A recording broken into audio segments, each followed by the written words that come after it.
Now, today we're going to pick back up on a story that we started yesterday, finish up a conversation with Hezekiah Watkins. Mr. Watkins has the distinction of being the youngest freedom rider. Back during the 1960s, by virtue of the fact that at 13 years of age, he and a friend went down to the bus station in Jackson to watch the Freedom Riders come into town. And he was arrested as being one of them. And he spent 13 days in Parchment Prison before he was allowed to come back home. And that's where we pick up the story today. He's just gotten back to Jackson from being in the Mississippi Penitentiary. But I went on to my mother, and I talked with my mother, and she was very adamant about my not being involved in the movement. She told me about Emmett Till again, and how he went away from home and what happened. And I'm trying to show my mom and tell my mom that I'm different, that I could handle myself. And everything that I said to my mother, she had a good reason, because she said, Emmett Till said the same thing. Mama, I can handle myself, and he's dead. And I don't want that to happen to you. And I told her that I wanted her to have a better life. I wanted my brothers to have a better life, and this is something that I want to do. Kind of give me an overview of some of the experiences that you had once you joined the movement and once you left your mom back behind at the house. Okay, my first experience was at an A&P grocery store. Me and Mr. Bevel went there and asked the manager, why you don't have any blacks working in this store? Because you in the midst of a black community. And he replied, because they can't count. And I'm saying, wow, I can count. So Mr. Bevel said, well, that's not a reason if you hire them and train them. He said, I don't have time for training. This is not a training facility. This is a grocery store, or something similar to that nature. So he did not hire anybody, and he told us we could leave, and we left. But the next day, we set up a boycott and a demonstration around A&P. And I was arrested 3 times that day. They would take me down to the police department and let me go.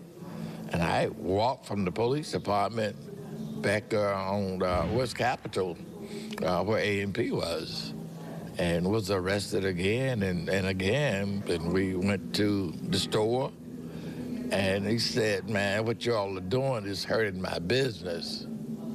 What do I need to do for you all to stop?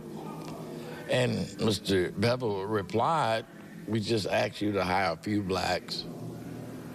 He said, if I hire 3, will you stop?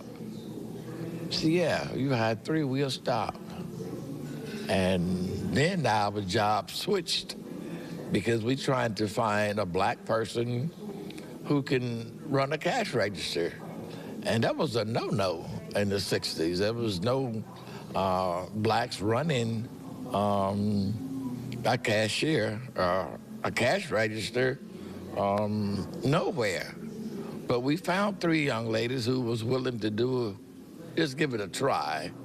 And I'm told that they stayed there until the store closed. Wow. Mm-hmm. That was times when I thought we was making progress, and that was time when I thought we wasn't. But I'm just gonna skip up and go to the bill that was passed for voting rights. We had been trying to get folks to the poll, not to the poll, I'm sorry, to the courthouse so they could register, but they was always denied, because there was a jar of peas on the counter, and they would ask the person to give me the count of peas, and I would allow you to vote, to register. And whatever number that was given was the wrong number. But when the Voting Rights Act passed, it was demolished, so they didn't use that anymore. So it was a proud time for me to have my brothers and sisters that go to the courthouse. I mean, they was still had some problems in terms of looks. I remember being up in the Delta, and the sheriff officer had his shotgun. You know, those things are intimidating. And he's standing on the outside. What y'all want? Well, we want to come in. We want to try to register. Who told y'all to come down here? You know, that's that type of thing. So, but we held out until the officers said, come on in. And they go in and fill out the form, and boom, that was it. It only took a few to do that because they came back and told others, you know, hey, it's just a simple form that you fill out. It's not like they're going to put a syringe in you. And I think that was my greatest joy, seeing all of the blacks at the courthouse registered so they could vote. Yeah. We're talking about Martin Luther King Day. Mm-hmm. Tell me the influence Martin Luther King had over the movement. Would it have been what it was without him, or did it need like an umbrella like Dr. King somewhere, even if you didn't see him where you were, just knowing that he was there to give you the impetus to keep moving on?